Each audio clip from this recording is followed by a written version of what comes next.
झांसी की रानी लक्ष्मीबाई की अंतिम लड़ाई के अंतिम क्षणों की कहानी। अंग्रेजों की तरफ से कैप्टन रॉड्रिक ब्रिग्स पहला शख्स था जिसने रानी लक्ष्मीबाई को अपनी आंखों से लड़ाई के मैदान में लड़ते हुए देखा। उन्होंने घोड़े की रस्सी अपने दांतों से दबाई हुई थी। वो दोनों हाथों से तलवार चला रही थी और एक साथ दोनों तरफ वार कर रही थी।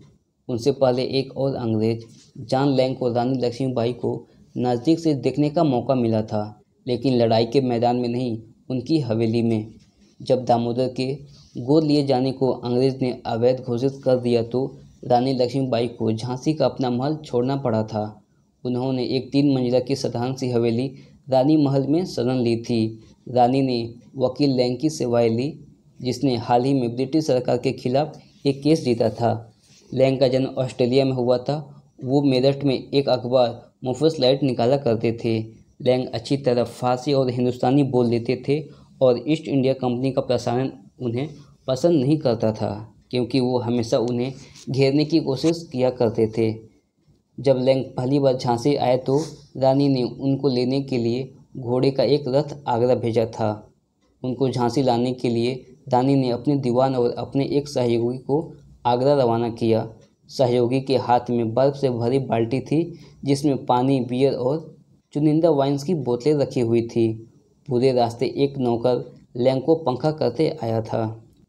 झांसी पहुंचने पर लैंग को 50,000 घुड़सवार एक पालकी में बैठाकर रानी महल लाए, जहां के बगीचे में रानी ने एक शमियाना लगवाया हुआ था। रानी लक्ष्मीबाई शमियाने के एक कोने में एक पर्दे के पीछे बैठी हुई थी। तभी अचानक रानी के दत्तक पुत्र दामोदर ने वो पर्दा हटा दिया। लैंग की नज़र रानी के ऊपर गई। बाद में रेना जिरास्ट्र ने एक किताब लिखी, the rani of Jhansi, rebel against bill. किताब में जेना जिरास्ट्र ने जॉन लैंग को कहते हुए बताया, रानी मध्यम कद की तगड़ी महिला थी। अपनी युवा अवस्था में उनका चेहरा बहुत सुंदर रहा होगा, लेकिन अभी भी उनके चेहरे का आकर्षण कम नहीं था। मुझे एक चीज़ थोड़ी अच्छी नहीं लगी, उनका चेहरा ज़रूरत से ज़्यादा गोल था। हाँ, पर उनकी आंखें बहुत सुंदर थी और नाक भी काफ़ी नाजुक थी। उनका रंग काफ़ी गोरा नहीं था। उन्होंने एक भी जेवर नहीं पहन रखा था, सिवाय सोने की बालियों के। उन्होंने सफ़ेद मलमल की साड़ी पहन रखी थी, जिसमें उनके शरीर का रेखांक साफ दिखाई दे रहा था। जो चीज़ उनके व्यक्तित्व को थोड़ा बिगाड़ती थी, वो थी उनकी फटी हुई आवाज़। बहरहाल कैप्टन रॉड्रिक ब्रिग्स ने तय किया कि वो खुद आगे जाकर रानी पर वार करने की कोशिश करेंगे, लेकिन जब जब वो ऐसा करना चाहते थे, रानी के घुड़सवार उन्हें घेर कर उन पर हमला कर देते थे। उनकी पूरी कोशिश थी कि वो उनका ध्यान भंग कर दे। कुछ लोगों को घायल करने और मारने के बाद रॉड्रिक ने अपने घोड़े की एड़ लगाई और रानी की तरफ बढ़ चला। उसी समय रॉड्रिक के पीछे से जनरल रोज की एक ऊँट की टुकड़ी ने एंट्री ली। उस टुकड़ी को रोज ने रिजर्व में रखा था। इसका इस्तेमाल वे जवाबी हमले के लिए करने वाले थे। इस टुकड़ी के अचानक लड़ाई के मैदान में कूदने से ब्रिटिश खेमे में फिर से जान आ गई और रानी इसे फौरन भाप गई। उनके सैनिक मैदान से भागे नहीं, लेकिन धीरे धीरे उनकी संख्या कम होनी शुरू हो गई। उस लड़ाई में भाग ले रहे जॉन हेनरी सिल्वेस्टर ने अपनी पुस्तक recollection of the campaign in Malwa and central India में लिखा है, अचानक रानी जोर से चिल्लाई, मेरे पीछे आओ। 15 घुड़सवारों का एक जत्था उनके पीछे हो लिया। वो लड़ाई के मैदान से इतनी तेज़ी से हटी कि अंग्रेज सैनिकों को इसे समझ पाने में कुछ सेकंड लग गए। अचानक रॉड्रिक ने अपने साथियों से चिल्लाकर कहा, that's the rani of Jhansi, catch her. रानी और उनके साथियों ने भी 1 मील का सफ़र तय किया था कि कैप्टन ब्रिग्स के घुड़सवार उनके ठीक पीछे आ पहुँचे। जगह थी कोटा की सराय। लड़ाई एक नए सिरे से शुरू हुई। रानी के एक सैनिक के मुकाबले में औसत 2 ब्रिटिश सैनिक लड़ रहे थे। अचानक रानी को अपनी बाएं सीने में हल्का सा दर्द महसूस हुआ, जैसे किसी सांप ने उन्हें काट लिया हो। एक अंग्रेज सैनिक, जिसे वो देख नहीं पाई थी, उनके सीने में संगीन भोंक दी थी। वो तेज़ी से मुड़ी और अपने ऊपर हमला करने वाले पर पूरी ताकत से तलवार लेकर टूट पड़ी। रानी को लगी चोट बहुत गहरी नहीं थी, लेकिन उसमें से खून बहुत तेज़ी से निकल रहा था। अचानक घोड़े पर दौड़ते दौड़ते उनके सामने एक छोटा सा पानी का झरना आ गया।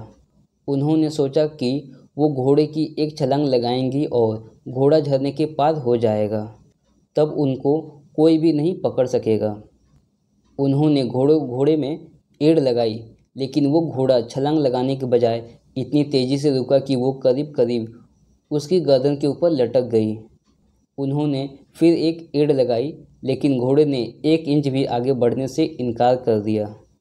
तभी उन्हें लगा कि उनकी कमर में बाईं तरफ किसी ने बहुत तेज़ी से वार हुआ है।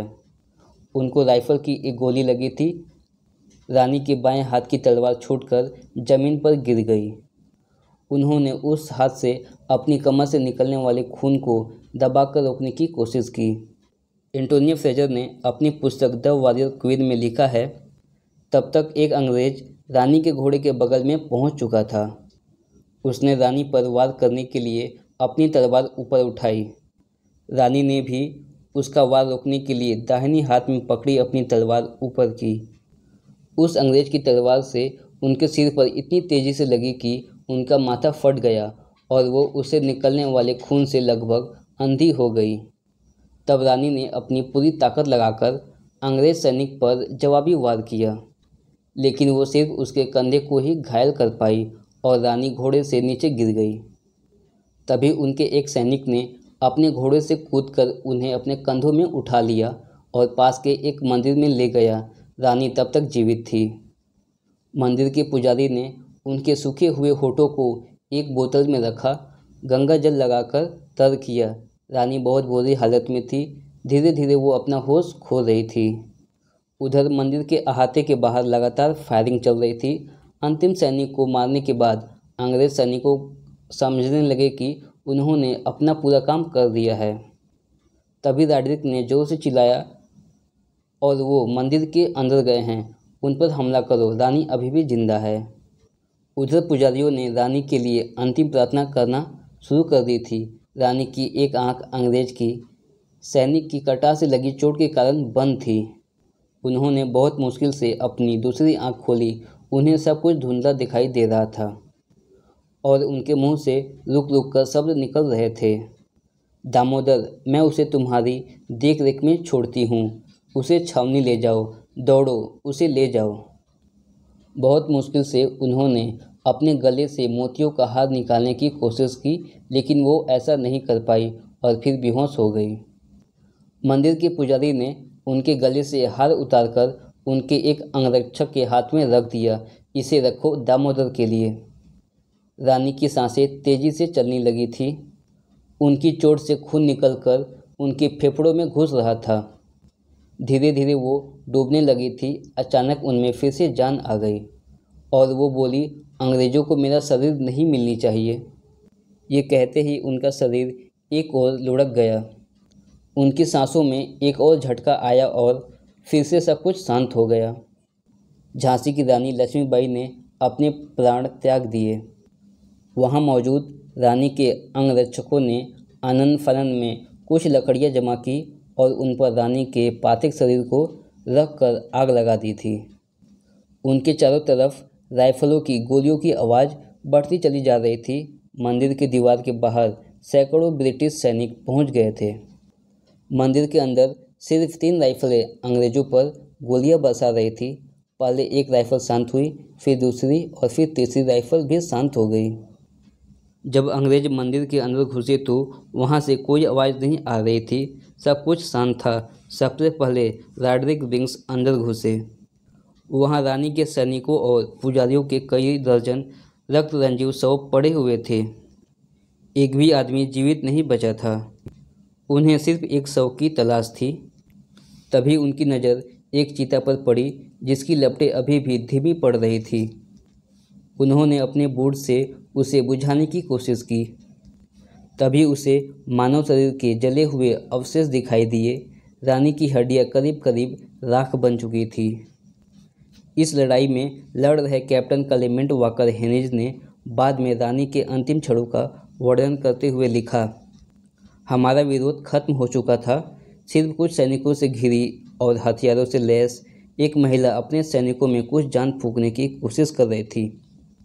बार बार वो इशारों और तेज आवाज़ से हार रहे सैनिकों का मनोबल बढ़ाने का प्रयास कर रही थी, लेकिन उसका कुछ खास असर नहीं पड़ रहा था। कुछ ही मिनटों में हमने उस महिला पर भी काबू पा लिया। हमारे एक सैनिक की कटार का तेज वार उनके सिर पर पड़ा और सब कुछ समाप्त हो गया। बाद में पता चला कि वो महिला और कोई नहीं, झांसी की रानी लक्ष्मीबाई थी। रानी के बेटे दामोदर को लड़ाई के मैदान से सुरक्षित निकाल लिया गया। ईरा मुखर्जी अपनी किताब हीरोइंस में लिखती है, दामोदर ने 2 साल बाद 1860 में अंग्रेज़ों के सामने आत्मसमर्पण कर दिया। बाद में अंग्रेज़ों ने उसे पेंशन भी दी और 58 साल की उम्र में उनकी मौत हो गई। जब वो मरे तो वे पूरी तरह कंगाल थे। उनके वंशज अभी भी इंदौर में रहते हैं और अपने आप को झांसी वाले कहते हैं। 2 दिन बाद जयाजीराव सिंधिया ने इस जीत की खुशी में जनरल रोज और सर रॉबर्ट हैमिल्टन के सम्मान में ग्वालियर भेज दिया। रानी की मौत के साथ ही विद्रोहियों का साहस टूट गया और ग्वालियर पर अंग्रेज़ों का कब्जा हो गया। नाना साहब वहां से भी बच निकले, लेकिन तात्या टोपे के साथ उनके मित्र नवाड़ के राजा ने गद्दारी की। तात्या टोपे पकड़े गए और उन्हें ग्वालियर के पास शिवपुरी ले जाकर एक पेड़ से फांसी पर लटका दिया गया।